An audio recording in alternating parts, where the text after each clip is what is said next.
Hello students, इस video में हम बात करेंगे nomenclature of the carbon compounds containing functional groups.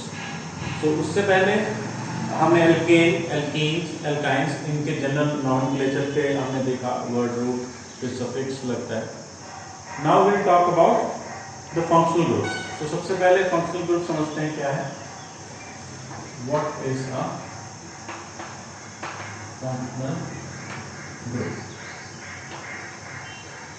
Functional group basically ये एक एटम हो सकता है और ग्रुप ऑफ एटम हो सकते हैं। हम जब कार्बन एंड इट्स कंपाउंड्स में जनरली अभी तक जो हमने बात करी वो कार्बन एंड हाइड्रोजन की करी। तो या तो कार्बन थे उसमें या हाइड्रोजन थे, इनको हमने हाइड्रोकार्बन भी कहा।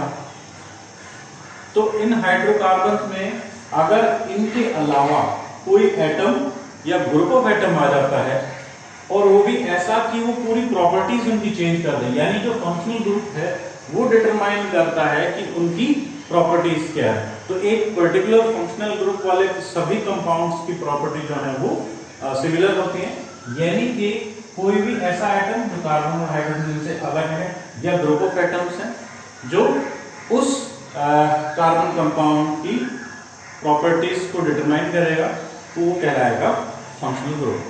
आई टेक एन एग्जाम्पल। तो अभी जैसे हमने देखा एक कार्बन से CH4, this is methane, normal the simplest kind of hydrocarbon है। ठीक है, यहां पर क्या हो रहा है, अगर इस हाइड्रोजन को रिप्लेस करता है कोई हेलोजन एटम। हेलोजन क्या है? We have studied group 17 elements, जो कि फ्लोरीन हो सकता है, क्लोरीन हो सकता है, ब्रोमीन हो सकता है, आयोडीन हो सकता है। तो इस तरह की जो एटम्स हैं उनको हम जनरली X से दिखा देते हैं। तो अगर इस हाइड्रोजन की जगह पे एक हेलोजन लगा हो तो this halogen will be called the functional group. और ये फंक्शनल ग्रुप डिसाइड करता है उसकी प्रॉपर्टी, यानी कि जो हमारा CH4 का मीथेन, उसमें एक हाइड्रोजन को हटा के हम X लगाते हैं, यानी CH3X हो सकता है, फ्लोरीन, क्लोरीन, ब्रोमीन, आयोडीन, कुछ भी हो सकता है। तो यहां पर जो X है वो डिटरमाइन करता है प्रॉपर्टीज, यानी कि जो CH4 था properties were different and CH3 fluoride कह लो या CH3 क्लोराइड, सॉरी फ्लोरीन लग गया, क्लोरीन लग गया, CH3 ब्रोमीन लग गया, तो इनकी प्रॉपर्टीज क्या हैं वो डिफरेंट होंगी। सिंपली अभी तक हमने क्या डिस्कस किया,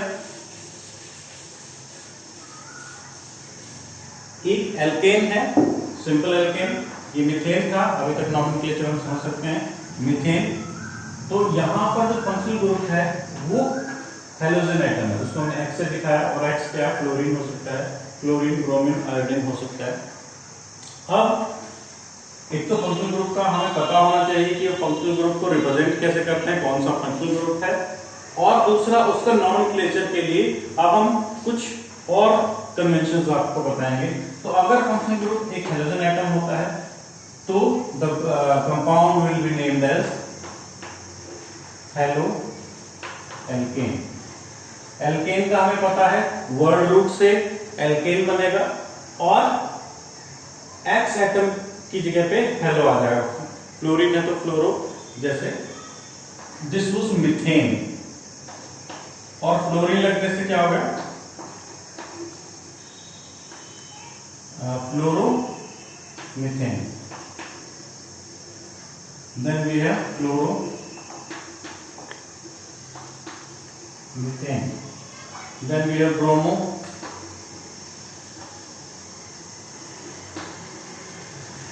bromomethane and iodomethane. So functional group में जो हमने एक एग्जांपल से समझा, अगर हाइड्रोकार्बन के अंदर कहीं पर भी एक हाइड्रोजन को रिप्लेस करके कोई हेलोजन एटम आ गया तो उस फंक्शनल ग्रुप वाले कंपाउंड्स को हम हेलोएल्केन्स कहेंगे। हेलोएल्केन्स एक जनरल नेम है, वो एल्केन्स भी हो सकते हैं, क्लोरो या ब्रोमो भी हो सकते हैं। मीथेन के सब्स्टिट्यूट हमने देखे। इसी तरह अगर हम बात करें तो अगर हम इथेन में क्लोरीन लगाएंगे तो फ्लोरोइथेन, क्लोरोइथेन, ब्रोमोइथेन, आयोडोइथेन ऐसे बन जाएगा। लाइकवाइज प्रोपेन, ब्यूटेन के हम एग्जांपल्स देख सकते हैं। सो हमने बात करी पहले फंक्शनल ग्रुप की, पहला फंक्शनल ग्रुप। तो अभी हम एक और फंक्शनल ग्रुप की बात करेंगे, second functional group, that is alcohols. Alcohols का फंक्शनल ग्रुप कैसे दिखेगा आपको? एक हाइड्रोकार्बन होगा और OH ग्रुप लगा होगा। This OH group will represent alcohols। तो कैसे होगा? अगेन CH4 या फिर आप इनको कह लीजिए कार्बन से हाइड्रोजन 4 लगी हुई है और ये हाइड्रोजन। अब इस हाइड्रोजन को हटा के हम OH ग्रुप लगा देंगे तो ये CH3 ऐसे रह जाएगा, CH3OH। ठीक जिस तरह हमने हेलोजन को हटा के हाइड्रोजन को हटा के पहले हेलोजन लगाया था, इसी तरह OH ग्रुप। तो सिमिलर रहेगा सबका प्रोसेस। अगर आप एक को समझ लेंगे तो सभी को समझना आसान रहेगा। आगे चलते हैं। तो जैसे ये मीथेन था, मीथेन से इसका जो हेलोजन डेरिवेटिव बना, सॉरी अल्कोहल डेरिवेटिव जो बना वो बना मिथेनॉल। तो इसको हम OL इसमें सफिक्स लगा देंगे, OL। पहले तो हेलो एल्केन कहा था तो इसमें सफिक्स लगेगा, सफिक्स वुड बी OL। तो कैसे है?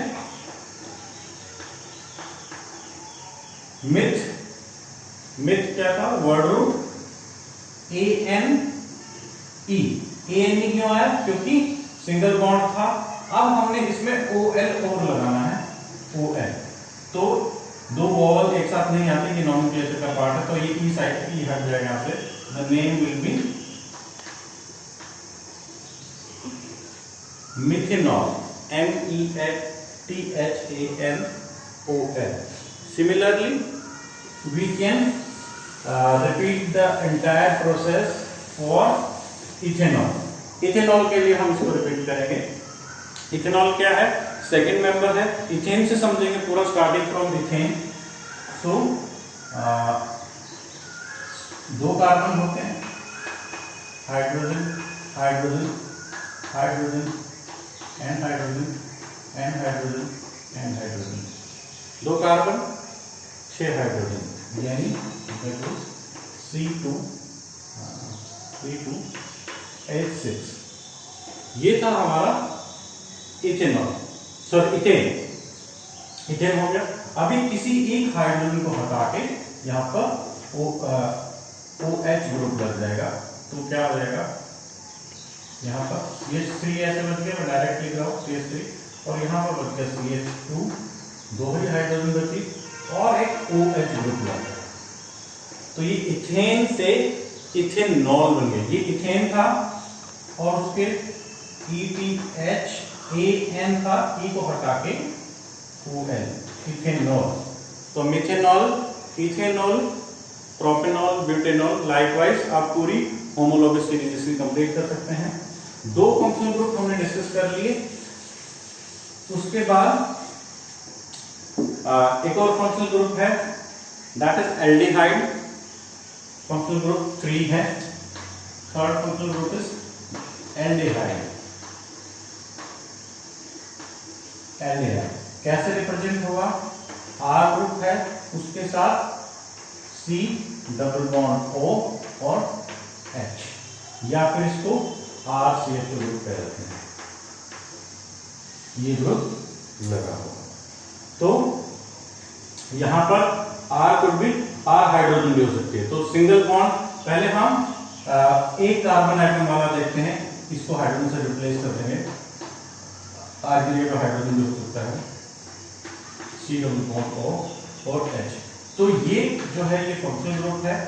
उसके अलावा एक कार्बन से क्या बनने वाला था? मीथेन। तो एल्डिहाइड के लिए this is the functional group और सफिक्स क्या रहेगा?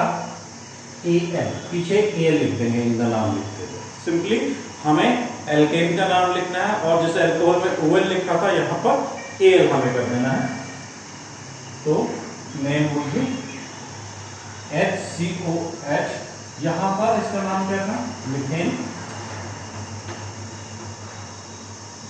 अब एल्डिहाइड है मीथेन का, मिथेनल, तो OL, ध्यान रहे OL लगाने से एल्कोहल होगा, AL लगाने से एल्डिहाइड, तो एल्डिहाइड मिथेनल। अगर इसकी जगह पे एक और कार्बन है CH3 ग्रुप यहाँ पर लगा हुआ है, ये कार्बन है, ये ऑक्सीजन और ये हाइड्रोजन, तो इस ग्रुप से पहचान हो जाएगी आपको।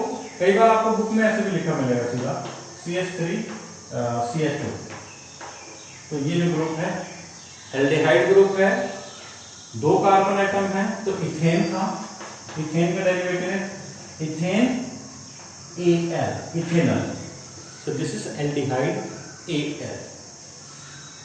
एल्डिहाइड की ही तरह यहीं से मैं आपको एक और चीज समझा देता हूं।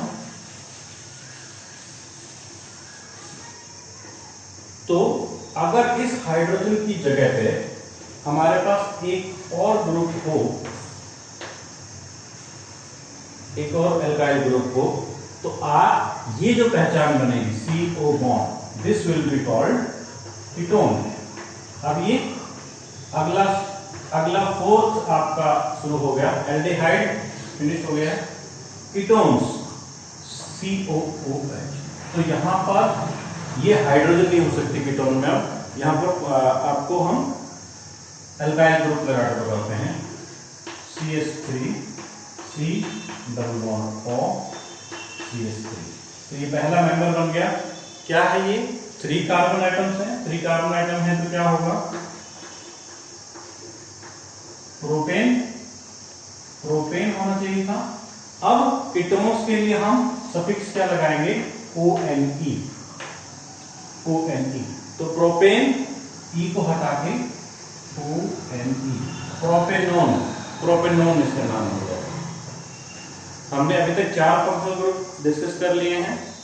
We talked about halo alkanes, उसके बाद अल्कोहल्स, एल्डिहाइड, कीटोन्स। आपकी बुक में पूरी टेबल दी हुई है, तो एक फंक्शनल ग्रुप के लिए बस आपको उसकी पहचान जाननी है, ये पूरी टेबल आप प्रिपेयर कर सकते हैं।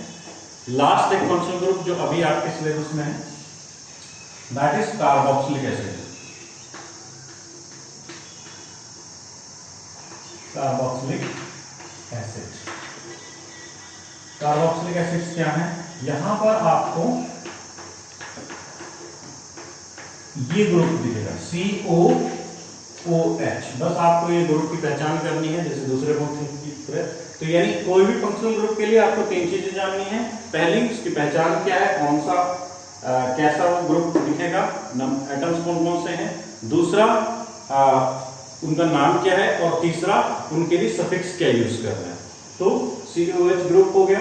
मैं आपको बताता हूँ, पहले मेंबर में ये हाइड्रोजन भी हो सकता है, तो अगर यहाँ पर हाइड्रोजन होगा COOH, इसको कई बुक्स में डायरेक्ट HCOOH भी कह देते हैं। आपको ये COOH ग्रुप देखना है, ये बता रहा है कि कार्बोक्सिलिक एसिड है, इसके लिए सफिक्स क्या है, ओइक एसिड, ओइक एसिड, बस ओइक एसिड।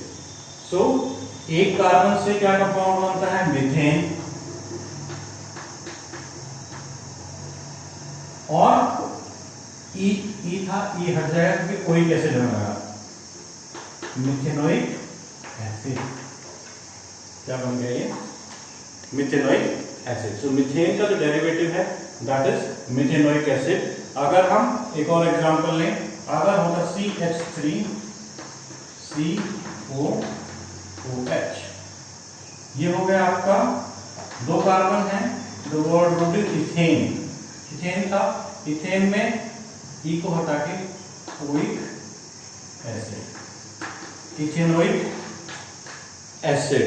तो यहां पर ये इस तरह से acid, propanoic acid, butanoic acid, pentanoic acid, इसी तरह पूरे डेरिवेटिव आप देख सकते हैं। इसमें कोई डाउट हो तो आप पूछ सकते हैं मेरे से, you can send me queries. तो ये हमने अगेन आई एम सेइंग ये IUPAC नेम है, स्टैंडर्ड नेम्स होते हैं, इनकी कुछ कॉमन नेम्स भी फेमस हैं। इथेनोइक एसिड को एसिटिक एसिड भी कहते हैं, एसिटिक एसिड।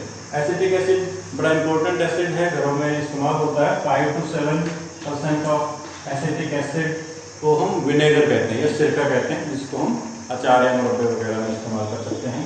और ये जो मिथेनोइक एसिड है इसको फॉर्मिक एसिड भी कहते हैं। मैं इनके कॉमन नेम्स आपको बता रहा हूँ। फॉर्मिक एसिड भी कहते हैं, और ये फॉर्मिक एसिड जनरली इंसेक्ट्स की स्टिंग में होता है। तो जो बी स्टिंग हो गया, मधुमक्खी हो गई या वेस्प हो गया, या कोई भी इंसेक्ट जनरली कोई भी जो कीट हमें काटता है तो उससे जो चुभन होती है वो इस एसिड की वजह से होती है। ठीक है, so this are the important concepts. We talked about five functional groups. तो फंक्शनल ग्रुप से कैसे उनका नॉमेनक्लेचर चेंज होगा, you can go through the entire process. एक पूरी टेबल बना लें, और कोई डाउट है तो you can ask me. I hope you got the concept. Thank you.